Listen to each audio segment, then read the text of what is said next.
రైతు సోదరులందరికీ నమస్కారం. ఈరోజు నవంబర్ 14, 2024 గురువారం. ఈరోజు మన ములకల చెరువు మార్కెట్లో ధరలు ఎలా వెళ్ళాయి, అలాగే దిగుమతి ఎలా ఉంది, తగ్గిందా పెరిగిందా, నిన్నటితో పోలిస్తే ఎటువంటి మార్పులు వచ్చాయని తెలుసుకుందాము.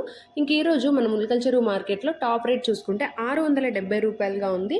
కొన్ని లాట్లు అయితే 620, 30 కూడా వెళ్ళాయి. ఒక్క లాట్ మాత్రం 650 కూడా వెళ్ళింది. ఇది ఈరోజు మన ములకల చెరువు మార్కెట్లో టాప్ ప్రైస్. ఇక ఫస్ట్ క్వాలిటీ, సెకండ్ క్వాలిటీ గురించి మాట్లాడుకున్నట్టయితే ఫస్ట్ క్వాలిటీ చూసుకుంటే 520 నుంచి 630, 40 అలా అయితే వెళ్ళింది.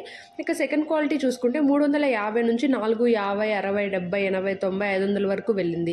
ఇది ఈరోజు మన ములకల చెరువు మార్కెట్లో ప్రైజెస్ అప్డేట్. ఇక దిగుమతుల విషయానికి వస్తే నిన్నటితో పోలిస్తే దిగుమతి అయితే ఈరోజు కొంచెం ఒక 2-3% అయితే తగ్గింది. అంతకుమించి అయితే ఏం లేదు, యథావిధిగానే ఉంది. కాకపోతే 2-3% అటు ఇటుగా వచ్చింది అంతే. అంతకుమించి అయితే ఏం మార్పు అయితే లేదు మన ములకల చెరువు మార్కెట్లో. స్టాక్ చూసుకుంటే ప్రతిరోజు మన ములకల చెరువు మార్కెట్లో మీరు ప్రైజెస్ అనేటివి మిస్ అవ్వకుండా ఉండడానికి ఇప్పుడే మన ఛానల్ని సబ్స్క్రైబ్ చేసుకుంటే నేను డైలీ మన ఛానల్లో ఇదే టైంకి అప్డేట్ చేస్తాను. మీరు మిస్ అవ్వకుండా తెలుసుకోవడానికి ఇప్పుడే సబ్స్క్రైబ్ చేసుకొని లైక్ కొట్టండి.